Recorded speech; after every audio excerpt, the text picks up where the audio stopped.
Queridos, quem trouxe a palavra do Senhor ou seu smartphone, abra comigo em Números 21. Números está bem no começo da Bíblia. Números 21, nós vamos ler do versículo 4 até o versículo 9. Números 21, versículo 4 até o versículo 9.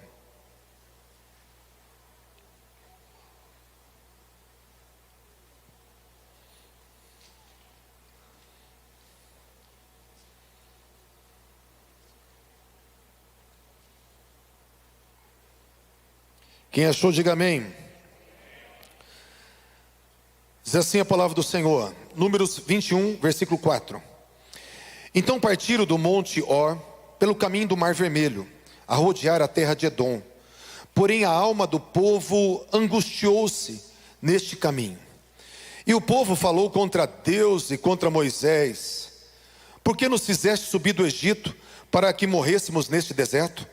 Pois aqui não tem pão nem água, e a nossa alma tem fastio desse pão vil. Então o Senhor mandou entre o povo serpentes ardentes, serpentes abrasadoras, que morderam o povo, e morreu muito povo de Israel. Pelo que o povo veio a Moisés e disse: havemos pecado, porque temos falado contra o Senhor e contra ti. Ora ao Senhor para que tire de nós estas serpentes. Então Moisés orou pelo povo, e disse o Senhor a Moisés: faze uma serpente ardente, põe-na sobre uma haste, e será que viverá todo o mordido que olhar para ela. Moisés fez uma serpente de metal, e pô-la sobre uma haste, e era que, mordendo alguma serpente alguém, olhava para a serpente de metal e ficava vivo. Aleluia, glória a Deus. Queridos, esse é um momento onde o povo de Israel estava já chegando à beira da terra de Canaã, mas por causa da murmuração, da desobediência, esse povo, Deus não permitiu que eles entrassem na hora que eles queriam, na hora que eles estavam perto do rio Jordão para fazer a travessia. E eles começaram a rodear a terra de Edom, começaram a andar em círculos. Deus de fato estava contrariando o desejo do seu povo, porque o seu povo tinha transgredido contra o Senhor. E quando Deus contrariou o desejo daquele povo, diz a palavra que aquele povo se angustiou, se entristeceu. E a palavra do Senhor fala, alguns textos, a outra tradução fala que aquele povo ficou impaciente, ficou de curto ânimo, de pavio curto. E daí eles se aborreceram, ficaram chateados, ficaram magoados com Deus. Eu quero falar, a primeira verdade que Deus quer falar comigo, com você, é que muitas vezes o Senhor, Ele vai nos contrariar e nos contraria. Nós temos expectativas, nós temos coisas que nós olhamos, que queremos que aconteça, e Deus, Ele permite muitas vezes que nós sejamos contrariados. E quando nós somos contrariados, sabe o que acontece? Vem à tona o que está dentro de nós, vem à tona o que estava dentro daquele povo. Aquele povo ficou revoltado, aborrecido, chateado. Aquele povo se levantou contra Deus. Aquele povo começou até a murmurar de coisas tão boas que Deus fazia. Porque aquele povo falou assim: nós vamos morrer nesse deserto, e nós estamos com um fastio desse pão vil. Aquele povo estava falando do quê? Estava falando do maná que descia do alto. Tinha muitas coisas maravilhosas que aconteciam no deserto. Primeiro, havia uma coluna de fogo, uma coluna de nuvem que guiava o povo de Israel. Segundo, Deus estava sempre andando no meio deles. Era acampamentos, dos 4 cantos, 3 tribos em cada canto, e bem no meio estava a tenda do encontro. E Deus andava com o seu povo, Deus estava no coração daquele povo. E sempre quando precisava de água, a água saía da rocha no deserto. E todos os dias descia uma comida do céu, chamado pão dos anjos, ou maná. E essa comida tinha um sabor maravilhoso. E essa comida tinha uma qualidade que nutria, que trazia saúde, que trazia tudo aquilo que eles precisavam. Era um povo forte, um povo saudável, um povo que era alimentado de uma comida que vinha dos céus. E havia uma provisão de comida para eles estarem todos os dias com a barriga cheia, de um sabor maravilhoso, porque descia direto dos céus. Mas o povo, quando estava contrariado, porque queria que as coisas acontecessem na hora que eles queriam, eles falaram assim: Deus, a nossa alma está já com fastio, já está com repugnância, já está com nojo, já estamos tendo uma aversão a essa comida vil, essa comida sem valor, sem importância, essa comida insignificante que o Senhor tem dado para nós. Eles, de vez de olhar tudo aquilo que significava aquela comida, que também aquela comida era uma representação do próprio Cristo, que ia saciar tudo aquilo que nós precisávamos. É o pão que desceu do céu. Jesus falou: eu sou aquele pão.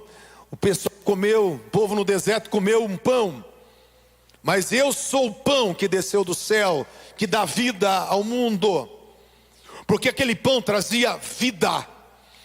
E eu quero falar para você, querido, que quando Deus nos contraria, vem à tona o que está dentro de nós. Nós começamos até se revoltar com Deus.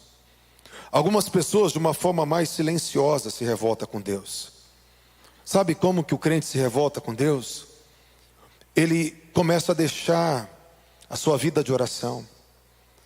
Ele começa a vir menos, a frequentar menos a casa de Deus. Ele abandona ministérios. Ele começa a ficar mais silencioso na sua devocional. Ele começa a perder a empolgação.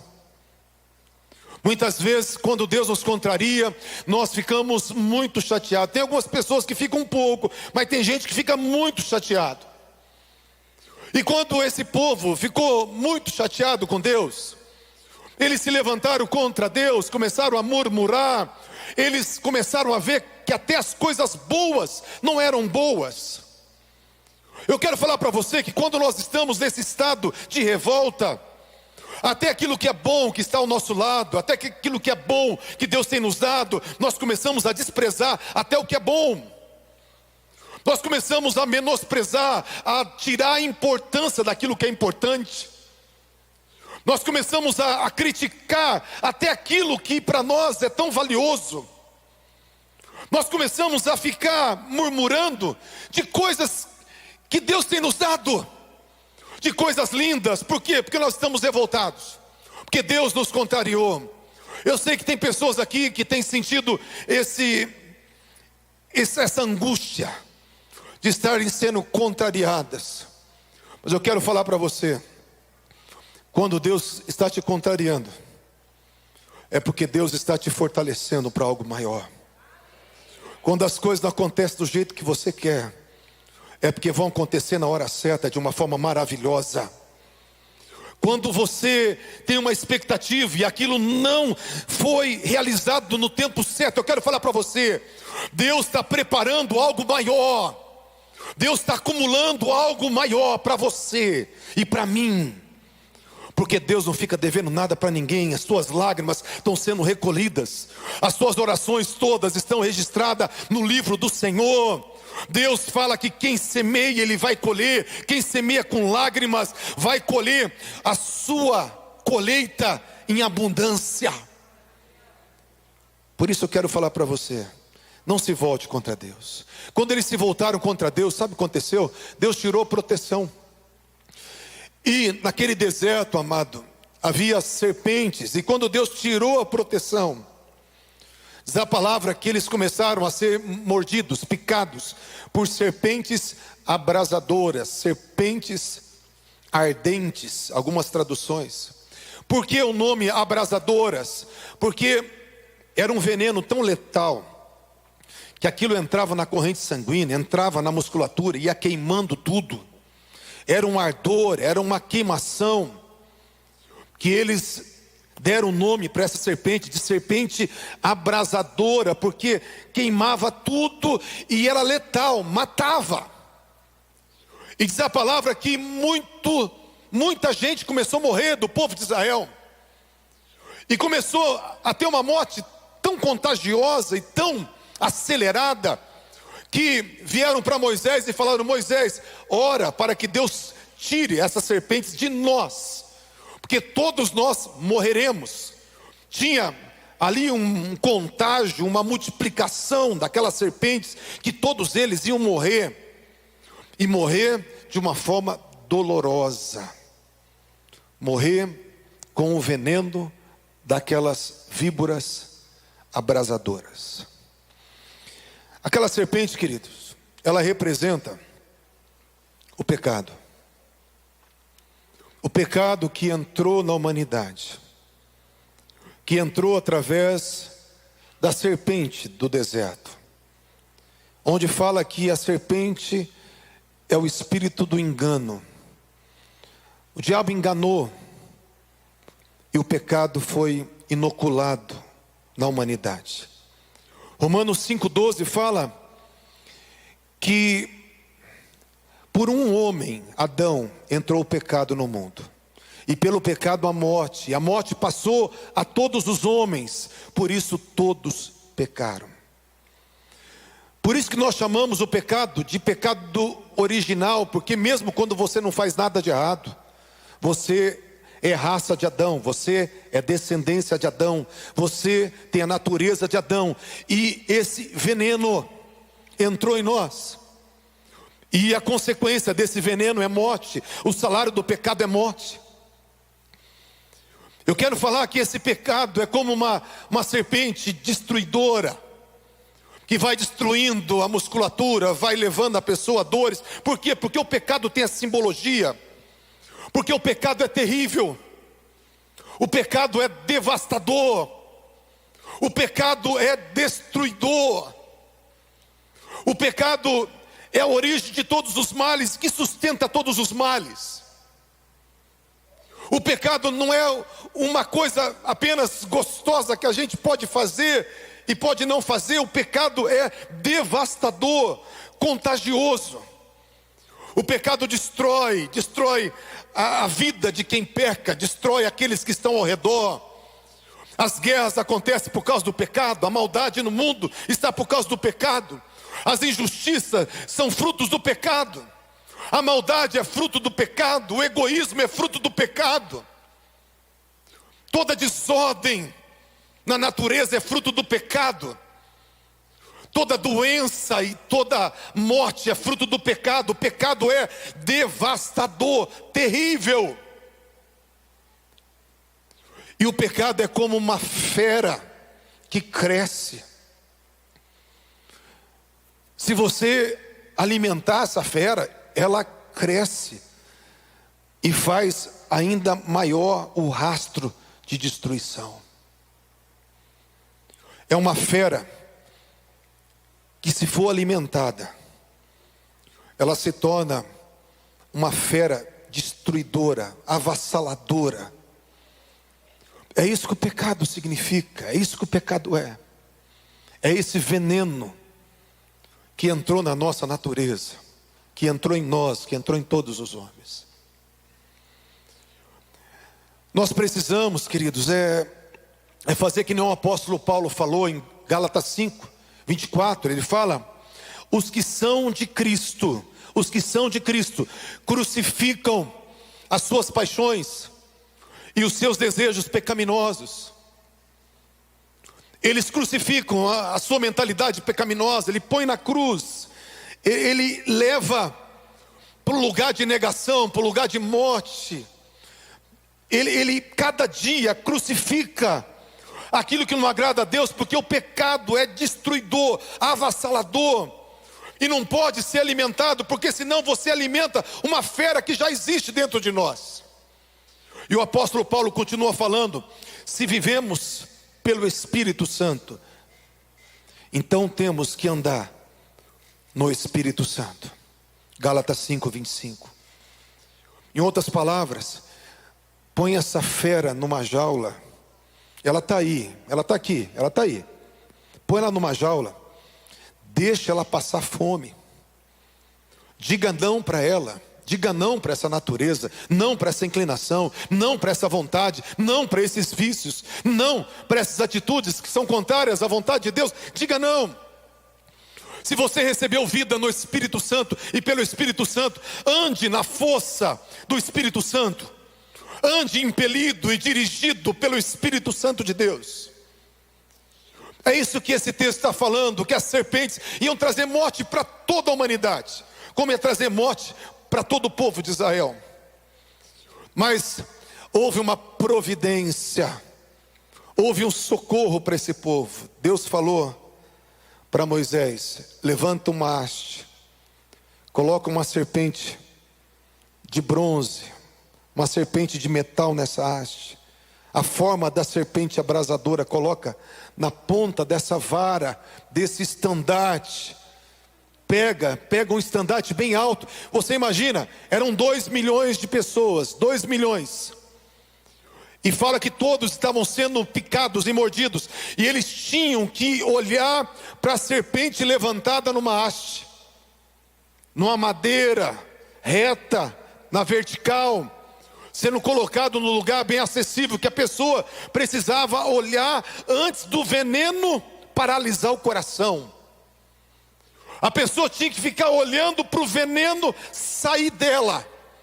Ela tinha que procurar, porque era uma serpente só, não tinha uma serpente em cada canto, levantada, mas uma serpente onde eles tinham que olhar para essa serpente, e o veneno ia sair de cada um que tinha sido mordido.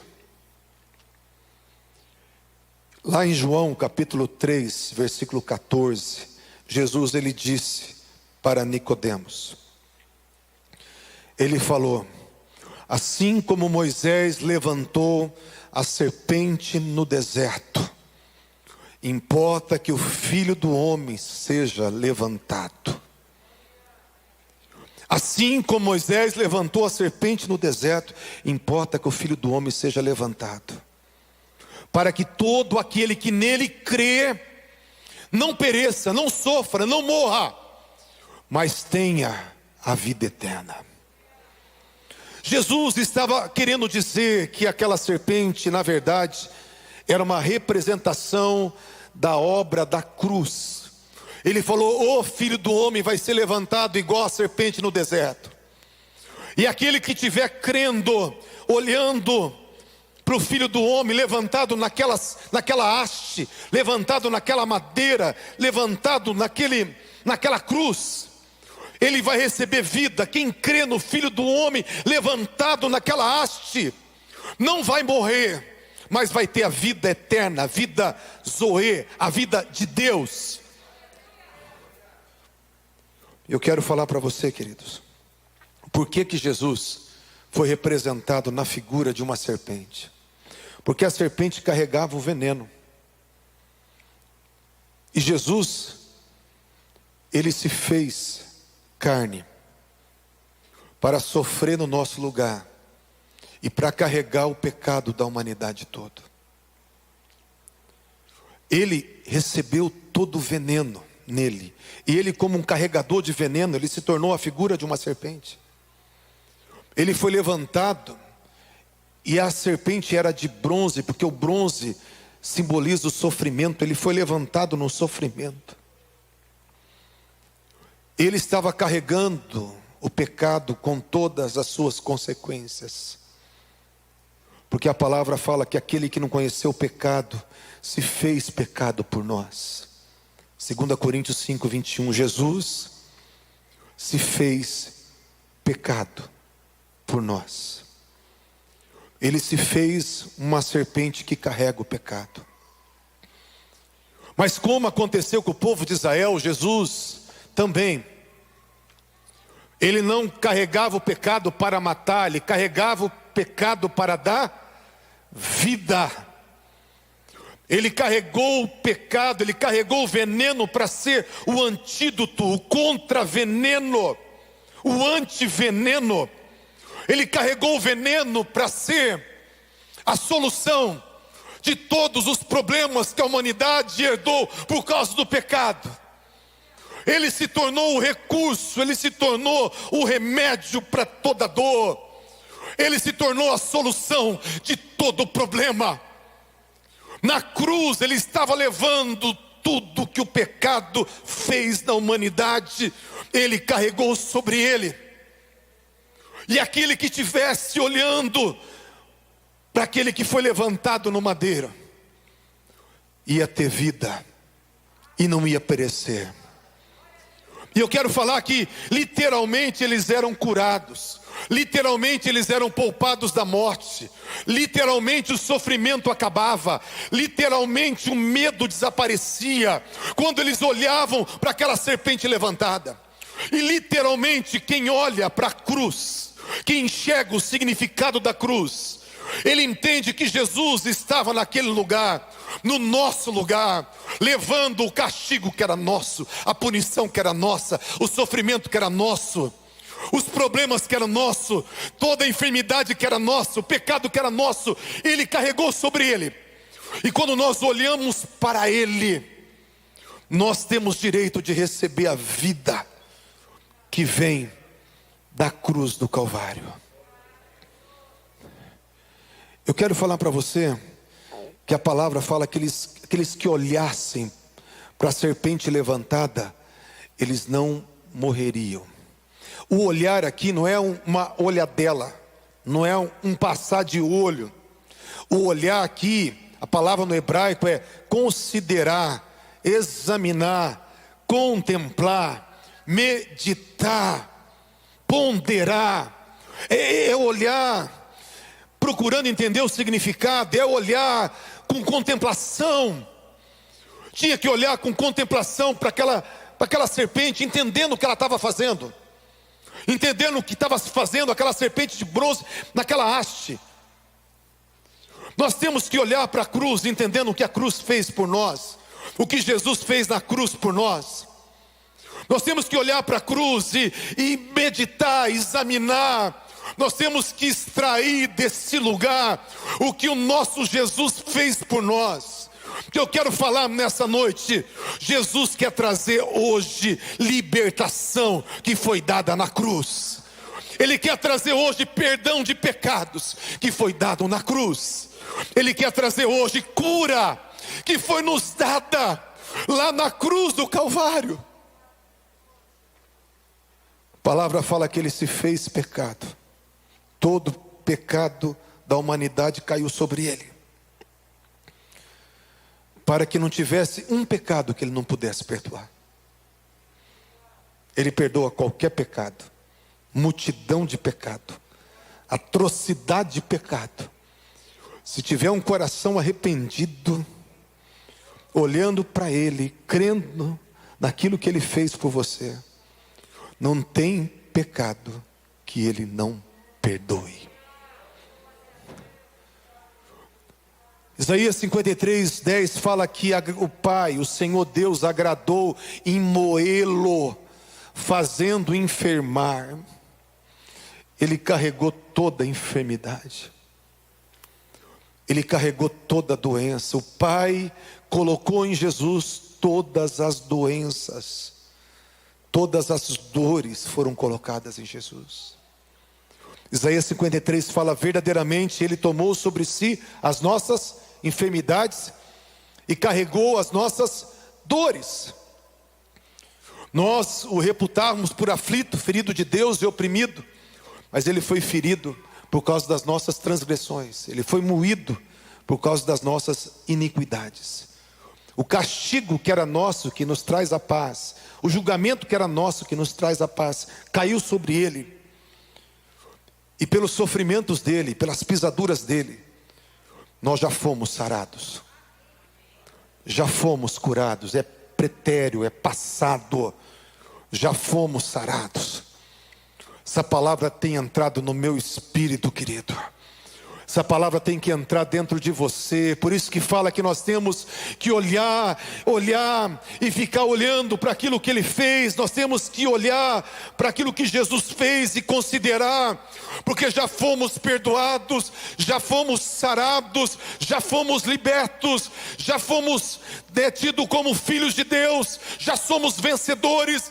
É uma obra consumada, é uma vitória imensa que foi nos dada por causa da cruz do Calvário.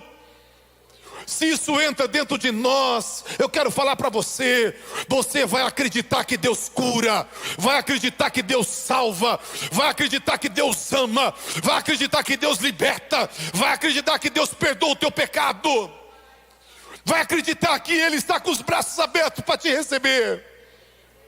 Você vai não só acreditar, mas vai começar a falar: eu tenho o direito de receber, eu tenho o direito de receber, porque se Ele me deu, eu tenho que receber. Meu Deus, Jesus está aqui. Há uma glória dos céus aqui, queridos. Tem uma presença de Deus que vai tocar a tua vida hoje de uma forma maravilhosa. Cadeias vão quebrar hoje. Eu vejo pessoas que vão começar uma nova etapa na sua vida espiritual. Pessoas que vão ser curadas de novo, porque Deus tem curado todos os dias. E tem curado porque nós temos herança da cura. Porque na mesma expiação, na mesma obra da cruz, Ele levou os pecados e levou as enfermidades. E você pode ser um agente de cura. Você pode tomar posse da tua cura. Você pode acreditar que a cura é para você, é para a sua família, é para aqueles que você encontrar no caminho. E você vai testemunhar que o Jesus da cruz ressuscitou. E através de você, e através do nome dEle, milagres ainda acontecem no meio do seu povo. Milagres ainda acontecem no meio do seu povo. Queridos, quando fala para olhar para Jesus, Ele fala em João 12:32. Ele fala: eu quando for levantado da terra, todos eu vou atrair a mim, todos atrairei a mim. Eu quando for levantado da terra. Esse versículo que ele fala que ele vai atrair a Ele. O atrair, a palavra é helko, palavra grega, que significa que Ele vai puxar, Ele vai arrancar. É um poder interno de atrair, como se fosse um grande imã, arrastar, impelir naturalmente. Quando Ele for levantado da terra, Ele falou: quando eu for levantado da terra, eu vou arrastar pessoas a mim. Por quê? Porque quando você entendeu o que aconteceu na cruz, você vai ser arrastado aos pés da cruz. Quando você entendeu o que aconteceu na cruz, você vai ser arrastado aos pés do Senhor, sabendo o teu valor e o quanto Ele te ama. Quando você entendeu o que aconteceu na cruz, você vai se levantar na identidade de filho e vai falar: eu sou filho e eu sou herdeiro de tudo aquilo que foi conquistado na cruz. Quando você entender o que aconteceu quando Ele foi levantado, você vai ser impelido naturalmente para Ele, para se aproximar dEle. É impossível alguém, olhar para a cruz e não se aproximar de Jesus. É impossível alguém ter uma visão correta da cruz e não se aproximar de Jesus. É impossível alguém entender a cruz e não se apaixonar por Jesus. Nós estamos precisando de um tempo onde Deus vai levantar um povo apaixonado. Não um povo religioso, não um povo frequentador da igreja, mas um povo apaixonado. E o povo apaixonado vai entender o que aconteceu na cruz. O que aconteceu na cruz. Mas para isso você tem que olhar e examinar. Olhar como está escrito ali, olhar atentamente. Hebreus capítulo 12, versículo 1 e 2 fala que nós temos que correr a carreira que nos está proposta, olhando firmemente para o autor e consumador da nossa fé, Jesus, que em troca da alegria que estava proposta, suportou a cruz, desprezou a afronta, desprezou a vergonha, desprezou a intimidação e foi exaltado à destra de Deus Pai. Fala que nós temos que correr a nossa carreira depois que nós conhecemos a Cristo, olhando firmemente. A palavra grega aforal, firmemente. Firmemente significa tirar os olhos de todas as coisas e colocar os olhos num ponto só. Olhar firmemente é tirar os olhos de todas as coisas, circunstâncias, problemas, enfermidades, lutas, ameaças, medos. Tira os olhos de todas as outras coisas e coloca os olhos no autor e consumador da sua fé, chamado Jesus, que teve a alegria de ir para a cruz por causa de você, por causa da alegria que estava proposta depois da cruz, que era a minha salvação, a tua salvação. Ele foi para a cruz. E quando nós olhamos firmemente, é esse olhar firme para a cruz, para o Jesus da cruz. Ele está à direita de Deus Pai, mas o que Ele fez na cruz? O que Ele fez na cruz? Esse olhar firme é que vai fazer a gente ser um povo vitorioso. Eu vejo, sabe, que hoje Deus Ele está aumentando a tua fé, porque Deus está abrindo os olhos do teu coração. Efésios 1:18 fala: Senhor, a oração de Paulo, ilumina os olhos do coração deles. Que é o olho do coração? O coração estava falando do ser espiritual. Estava falando que eles precisavam ter uns olhos para ver o que só o Espírito pode ver, só o homem espiritual pode ver. E isso é fé. Fé é o firme fundamento das coisas que se esperam, convicções de realidades que não se podem ver. Então, quando o apóstolo Paulo fala, ilumina os olhos do coração, está falando assim: Senhor, permita com que eles vejam, não com os pensamentos, não com o olho natural, não com a compreensão humana. Permita com que eles vejam através da revelação no Espírito, para que eles saibam a herança que eles têm, para que eles entendam o chamado que eles têm, para que eles possam entender o poder que eles carregam. Ilumina os olhos espirituais deles, faz eles verem com o Espírito, faz eles não olharem as coisas de forma natural, não ler a Bíblia de forma racional, não apenas olhar para Deus de uma forma intelectual, não querer entender as coisas, as doutrinas somente, mas ter uma revelação de quem Ele é. E para isso nós temos que olhar e falar: Senhor, abra os olhos do meu entendimento espiritual. Eu quero ver, ó Deus, de forma espiritual o que aconteceu. Eu quero compreender o que aconteceu. Eu tenho falado para o Senhor: Senhor, se o Senhor já fez uma obra na cruz, se essa obra é uma obra consumada, se o Senhor já curou todos os enfermos, eu não estou aceitando mais ver gente doente, eu não estou aceitando mais ver gente com problema físico, porque se Ele levou as enfermidades, eu não preciso levar, nem você.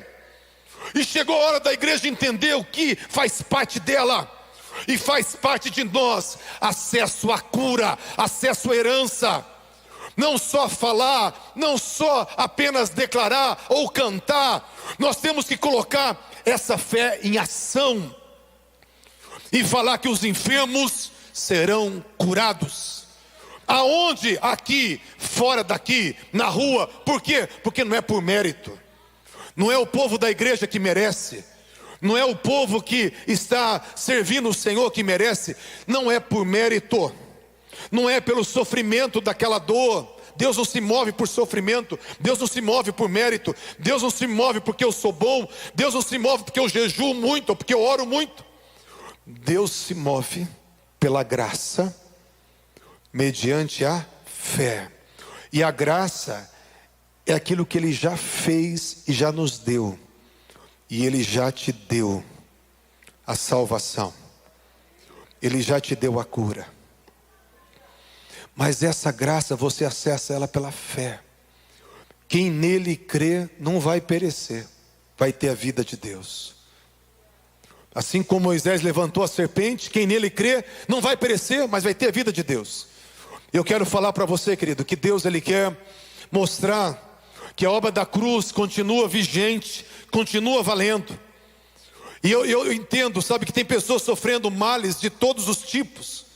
Tem pessoas sofrendo males espirituais, tem pessoas sofrendo os males da depressão, os males de uma identidade ferida, os males da dor, das enfermidades, dos tumores, os males de deformação física. E eu quero, sabe, chamar uma igreja para acreditar que Jesus vai fazer um tempo de restauração, um tempo de milagres, um tempo que nós vamos acessar o que é nosso, que nós vamos trazer do céu para a terra aquilo que é nosso, no nome de Jesus. Quando fala lá, o Cordeiro de Deus que tira o pecado do mundo, João Batista falou, o Cordeiro de Deus que tira o pecado. Olha ali o Cordeiro de Deus, João 1:29, João 1:36, olha o Cordeiro de Deus que tira o pecado do mundo. Eles entenderam o que era aquilo, era o Cordeiro da troca. Era o cordeiro substituto. Era o cordeiro que a pessoa recebia a pureza daquele cordeirinho de 1 ano e transferia o pecado para aquele cordeirinho. E aquele cordeirinho era morto.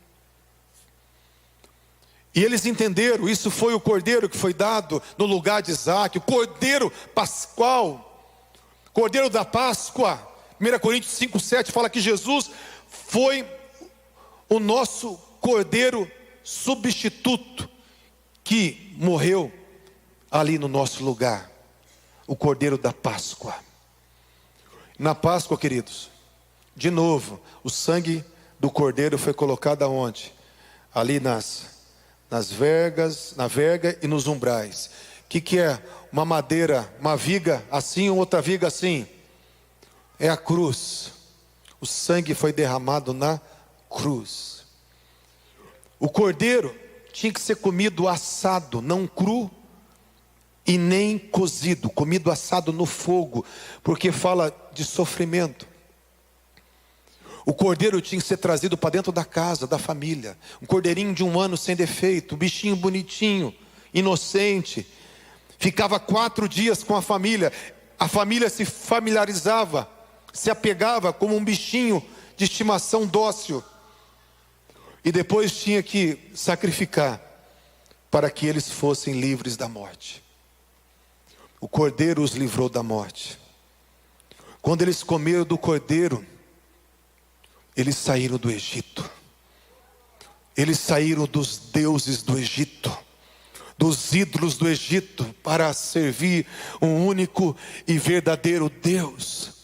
Quando eles comeram do cordeiro, o mar vermelho se abriu, eles foram, salvos por causa do mar vermelho, que simboliza de novo o sangue de Jesus que foi derramado.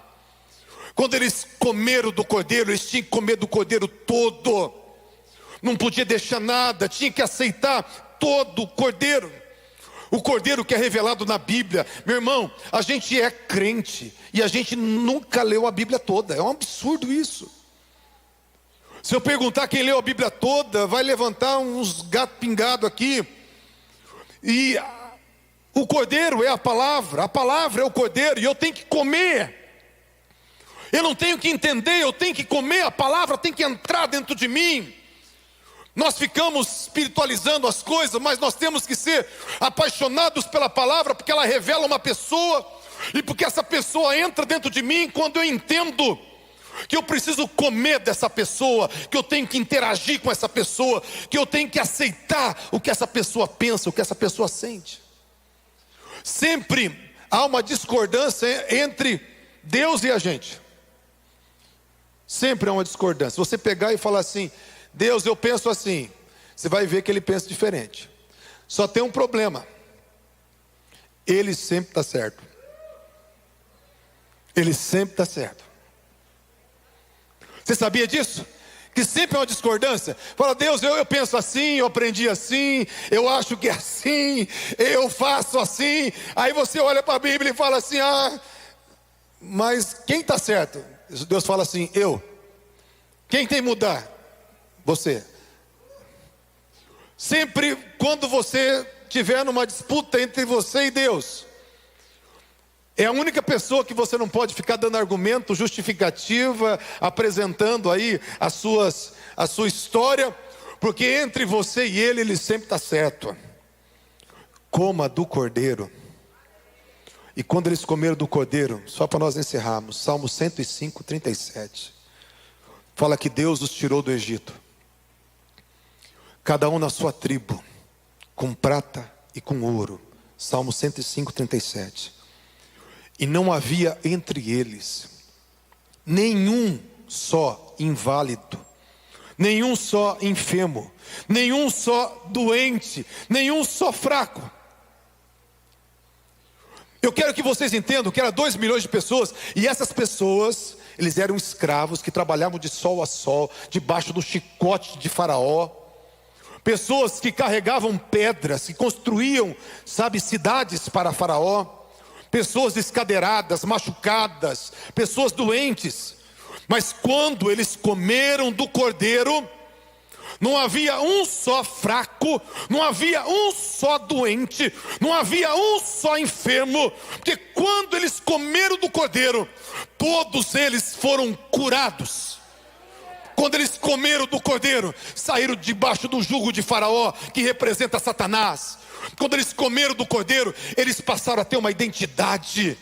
Deus fala em Êxodo 4, 22, Israel agora é o meu primogênito, é o meu filho. Aquele povo que não sabia nem quem era, porque era escravo, não sabia nem quem Deus servia, porque tinha milhares de deuses no Egito. Deus falou: eu sou o Deus dos teus pais, de Abraão, de Isaque e de Jacó. Meu nome é Eu Sou o que Sou, Yahvé. E eu sou o teu pai, você é meu filho, Israel. Você é o meu primogênito. Você não era nada, eu não era nada. Hoje eu sou filho. E nós somos ainda a igreja dos primogênitos. O primogênito, ele tinha uma regalia. Ele era aquele que o pai chamava primeiro, é o que recebia o dobro da herança. O primogênito era que recebia as bênçãos espirituais. E a palavra fala que todos nós somos filhos e todos nós somos primogênitos. Hebreus 2, 23 fala que a igreja dos primogênitos. Sabe o que é isso? Que além de você ser filho, você é o filho especial. Você é o filho favorito. Você é o filho do coração do pai. Eu não sei como é que Deus faz esse negócio, mas assim, cada um de nós é um filho favorito. Cada um de nós é um filho que o pai tem prazer. Cada um de nós é um filho que recebe porção dobrada. O primogênito recebe porção dobrada. O que o pai te dá, ele fala assim: eu te dei isso, vai multiplicar. Você provou isso, vai multiplicar. Você recebeu essa alegria, vai multiplicar. Porque a unção da primogenitura é que multiplicava o dobro que ele recebia. Oh meu Deus, você faz parte da igreja dos primogênitos. Você é um primogênito, você é um filho favorito, uma filha favorita. Porque o Cordeiro de Deus foi morto no seu lugar. Ele trocou de lugar com você. Ele era o unigênito e o primogênito. Ele se fez pecado, ele se fez maldito, ele se fez enfermo, ele se fez desprezado, ele se fez imundo, ele se fez doente, para fazer uma troca com você, para você hoje ser santo, justo, amado, abençoado, preferido, filho, primogênito, liberto, servindo, conectado com Deus como teu Pai. Porque através de Jesus você foi conectado a Deus como teu Pai. E você é herdeiro de tudo aquilo que Deus fala, de tudo aquilo que Deus é. Louvado seja o nome do Senhor. As figuras de Deus na antiga aliança, o cordeiro e a serpente levantada. As duas figuras se cumpriu em Cristo. Essa cena, essa imagem se cumpriu em Cristo. Se cumpriu aonde? Na cruz. Para nós olharmos para a cruz e recebemos aquilo que foi nos dado na cruz. Eu quero que você entenda, sabe, que vai vir uma unção de Deus sobre você, porque depois da cruz nós fomos herdeiros. Sabe qual foi a primeira bênção que o Pai te deu? A primeira bênção que o Pai te deu foi vida. Mas sabe como é que Ele te deu vida? Fazendo o Espírito Santo habitar em você. Depois o Pai falou que Ele vai derramar do Espírito Santo sobre você.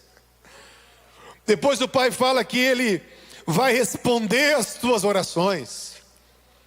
Ele vai te empoderar, Ele vai te capacitar, Ele vai te dar vida, Ele vai te dar vida com abundância. Esse é o nosso Pai, nosso Deus. E nós temos acesso a tudo isso, não é por mérito, mas por causa da cruz. Você olha para a cruz e fala, eu recebo. Porque às vezes fala assim, eu sou pecador, não mereço. Você não merece mesmo, eu não mereço, ninguém merece. Não, nada que você possa fazer vai te levar a merecer. Mas por causa da cruz, você recebe. Por causa da cruz, a gente vai ver os maiores pecadores se convertendo nesses dias. Por causa da cruz, querido. Pessoas boas, pessoas ruins vão ser curadas nesses dias. Por causa da cruz você vai ver até os teus inimigos sendo tocados, visitados, batizados com o Espírito Santo. Por causa da cruz você vai ver pessoas de toda sorte sendo abençoadas. Pessoas boas, pessoas ruins sendo abençoadas. Por causa da cruz, um derramar de bênção vai descer. E uma igreja que vai acessar isso está aqui neste lugar. Um povo que está crendo nisso está aqui neste lugar. Um povo que vai abrir a porta dos céus para trazer os céus para a terra. A vontade de Deus para a terra está aqui neste lugar. Você foi chamado para entender a cruz e para trazer dos céus aquilo que é nosso, aquilo que é direito da humanidade. Como minha esposa sempre canta, Deus está em toda a terra e derramou o Espírito sobre toda a carne.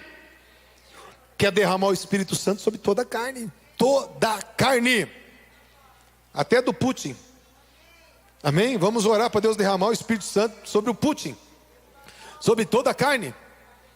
Porque a vontade de Deus é derramar o Espírito sobre toda a carne. Amém? Vamos colocar em pé, queridos, em nome de Jesus.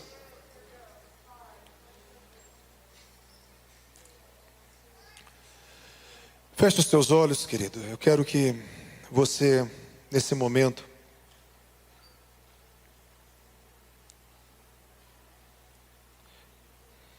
possa entender o que a cruz fez por você.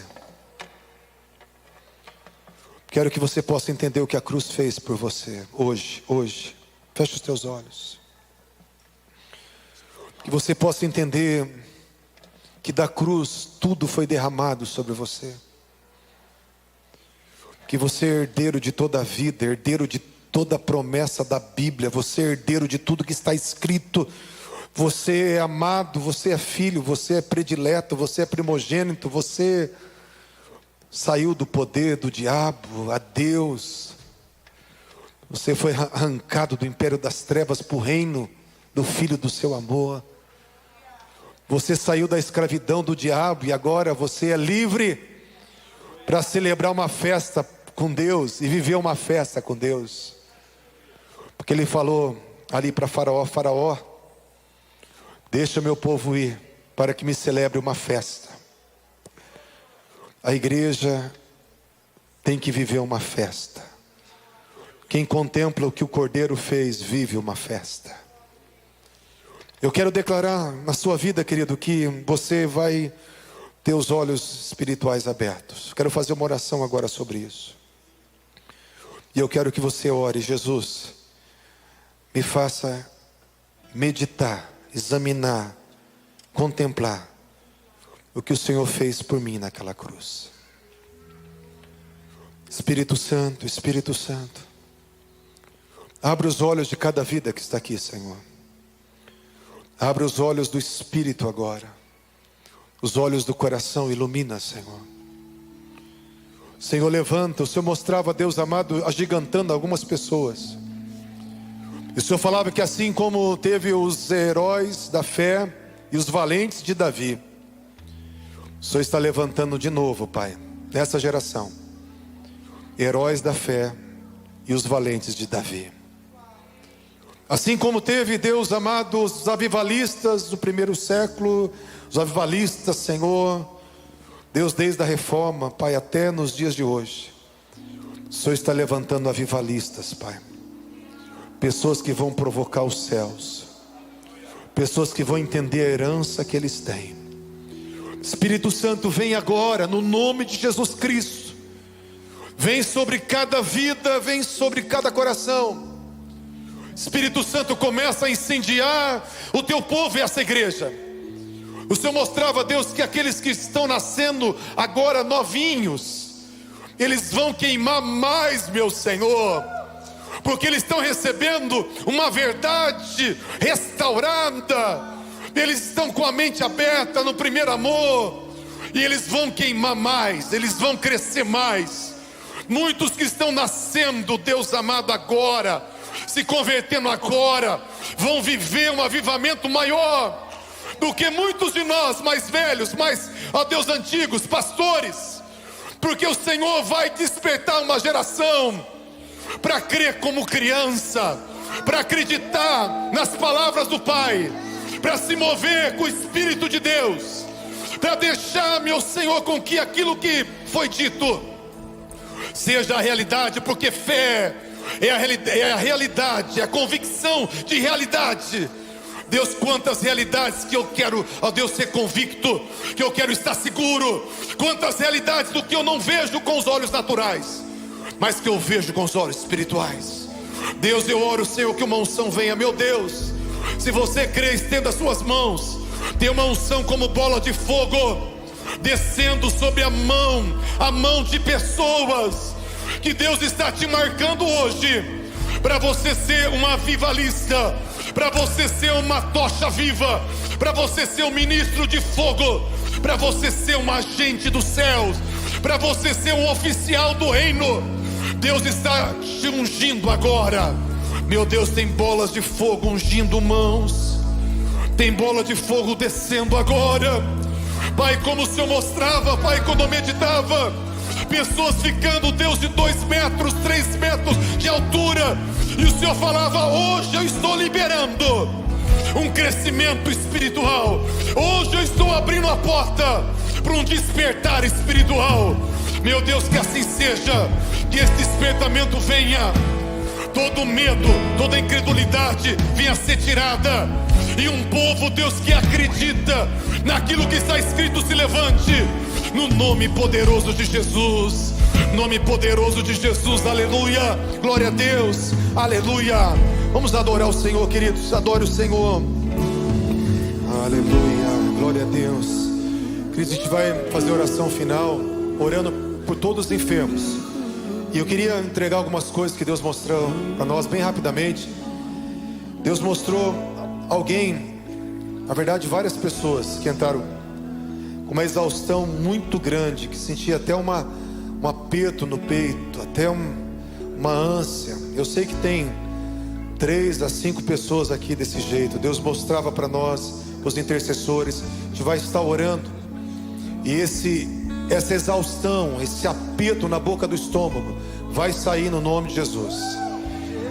Deus quer curar pessoas das pernas, joelho. Deus mostrou várias pernas, pessoa com dores no joelho, perna direita, parte de trás, pessoas mancando. Deus vai curar pessoas com problema nas pernas, no nome de Jesus. Deus trazia alguém, e mostrava alguém com problema no coração. E para você saber que é você, na hora da oração você vai sentir Deus tocando no teu peito. Deus está dando um livramento de infarto. E você vai ter o toque de Deus. Queria que você até nos procurasse depois, para nós estarmos só confirmando essa oração, glorificando a Deus. Amém? No nome de Jesus. Deus mostrava uma luz piscando na frente dos olhos de alguém, para o Márcio. E Deus falava que vai curar pessoas dos olhos. Pessoas dos olhos. Amém? A gente vai orar por pessoas que vão ser curadas nas vistas. Nós vamos estar orando com pessoa que tem problema na bacia, uma dor na bacia, dor no cóccix, uma dor bem embaixo. Deus vai estar curando também em nome de Jesus. Deus mostrava alguém sendo curado do estômago. Você vai receber a tua bênção hoje em nome de Jesus. Deus mostrava uma pessoa com pressão na cabeça, uma dor na cabeça, com pressão nas laterais da cabeça. Vai ser curado também no nome de Jesus. E uma pessoa que deitava e sentia um peso tão grande que parecia que ela afundava na cama, que era, sabe, uma depressão que estava tentando pegar você. E Deus falava: eu vou trocar essa opressão, essa depressão, por uma unção de alegria. Uma alegria vai entrar na tua vida. Você que não tinha força para levantar da cama, você vai receber um novo vigor hoje. Uma alegria, uma força de Deus vai vir sobre a tua vida hoje, no nome de Jesus. Se você tem alguma enfermidade, se você puder, coloca a mão no local da enfermidade. Se você não puder, coloca a mão sobre a sua cabeça. E vamos fazer a oração final agora. Pai, eu quero, Senhor, nesse momento, Espírito Santo, libera agora. Libera agora. Libera, Senhor amado, cura agora. Espírito Santo, libera. Espírito Santo, libera o que foi dado na cruz do Calvário. Espírito Santo, toca agora nos ossos. Toca nos ossos, toca nos olhos. Que essa dor de cabeça saia no nome de Jesus. Esse problema no ouvido direito saia no nome do Senhor Jesus Cristo. Pai, toda essa ânsia, essa pressão venha sair no nome de Jesus. Deus, que vidas sejam tocadas e curadas agora. Essa pessoa que estava à beira de uma depressão, meu Deus, uma unção de força está vindo. O Senhor está quebrando o jugo, quebrando cadeias. Meu Deus, vidas sendo curadas agora, libertas agora, no nome do Senhor Jesus Cristo. Essa pessoa que o Senhor está livrando de um infarto, meu Deus, ela vai sentir um toque dos céus. Toca, Espírito Santo, toca, toca. Toca e dá um coração novo, artérias novas, veias limpas, válvulas novas. Toca agora no peito, Espírito Santo. Toca com o teu fogo, toca agora com uma descarga elétrica de vida, desentupindo, desobstruindo toda veia, toda artéria agora, porque teu filho e a tua filha estão sendo curados nessa noite, curados nesse momento, no nome poderoso de Jesus. Pai, nós te louvamos, ó Pai, te louvamos, porque o Senhor é o Deus que já nos curou, e nós tomamos posse daquilo que é nosso, no nome de Jesus. Amém. Queridos, a gente vai ter alguns intercessores aqui na frente, os pastores, com alguns intercessores que vão nos ajudar. Pode vir alguns intercessores aqui à frente.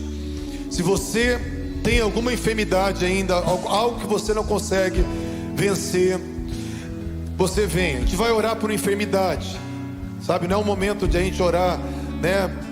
Você trazer filho, esposa, porque daí a gente perde muito tempo. Nós vamos orar pelos enfermos. Se você tem alguma enfermidade, não saia doente, não saia carregando a enfermidade. Fique, porque eu creio que o Deus da Bíblia vai tocar em você, vai te curar hoje em nome de Jesus. Que a graça do Senhor Jesus repouse sobre cada um. Uma semana abençoada, uma semana de vitória, uma semana de portas abertas. E o povo que ama e espera a volta de Jesus, diga amém. Deus abençoe.